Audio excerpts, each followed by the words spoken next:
میرے نبی پاک صلی اللہ تعالی علیہ وسلم نے فرمایا ہر چیز اپنے رب سے مانگ، ہر چیز مانگ، ہر چیز مانگ۔ یا رسول اللہ کیا کچھ؟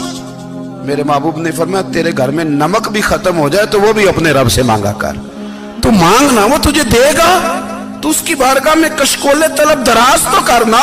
اور ترمذی شریف میں عجیب لفظ ہے، رسول کائنات نے فرمایا، رب کریم فرماتا ہے جب میرا بندہ ہاتھ اٹھاتا ہے نا تو مجھے حیا آتی ہے کہ میں خالی کیسے لوٹا دوں اس کے، اتنے بڑے بادشاہ کی بارگاہ میں۔ او بھائی، لوگوں سے عزتیں تلاش کرتے ہو تو وہ کیا تمہیں عزت دیں گے؟ وہ تو کل اچھا کہتے ہیں پرسوں برا کہنے لگ جاتے ہیں۔ لوگوں کے سامنے گڈ بک میں آنا چاہو گے تو وہ تو سویرے تمہارے بارے میں کچھ کہیں گے، شام کچھ اور کہیں گے۔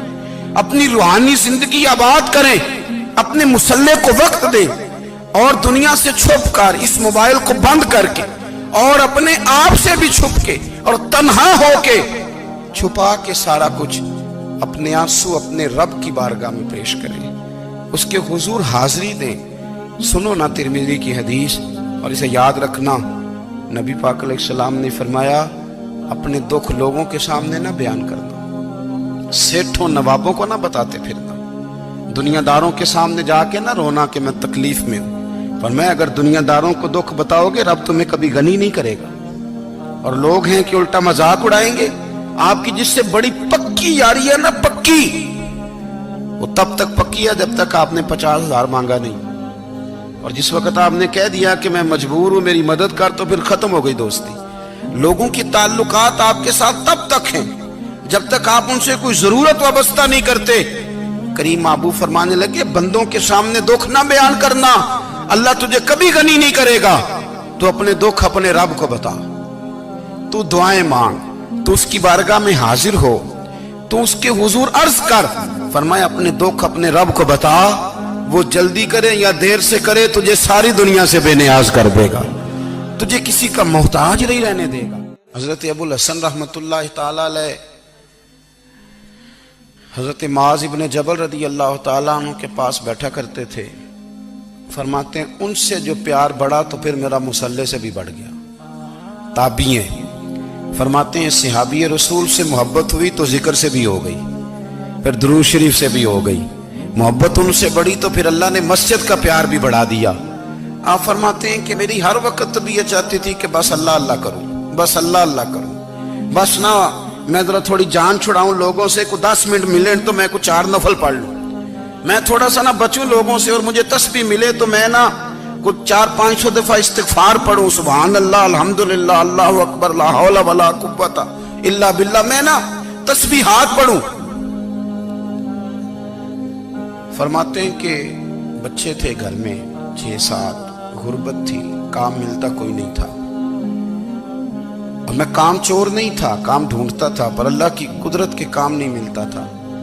فرماتے ہیں کہ میں نے ایک دن اپنی اہلیہ سے کہا کہ آج میں پھر جاتا ہوں کام ڈھونڈنے، تو میری بیوی بڑی فرما بردار تھی، پر اس دن نہ غربت کے ہاتھوں تنگ آ کے کہنے لگی آج نانا کوئی تو چیز لے کے آیا، تو مجھ سے بچوں کی بھوک نہیں دیکھی جاتی، یہ سب روگاں دا روگ محمد جس دا نام غریبی، کنڈ بلا کے لنگ جاندے نہیں دوست یار قریبی، آج نہ کچھ لے کے آیا تو میں بچے لے کے میکے چلی جاؤں گی۔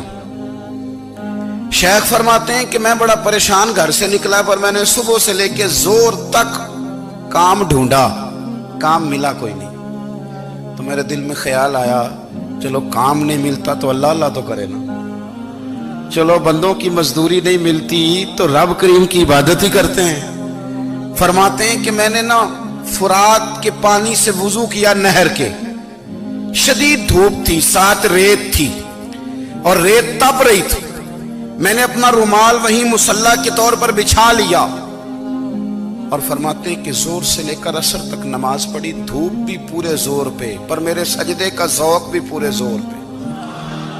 فرماتے ہیں سورج بھی چمک رہا ہے اور رب کی عبادت کا ذوق بھی پورے زور پہ، میں سجدہ کروں تو پھر میرا اٹھانے کو جی نہ چاہے۔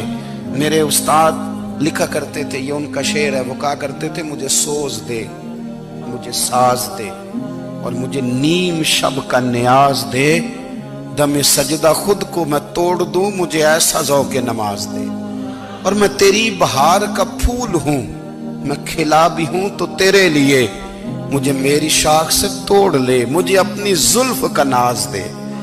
بھائی فرماتے ہیں کہ عصر تک میں نے نفل پڑھے، دل ڈھلنے لگا، عصر کی نماز پڑھی اور میں وہاں سے چلا۔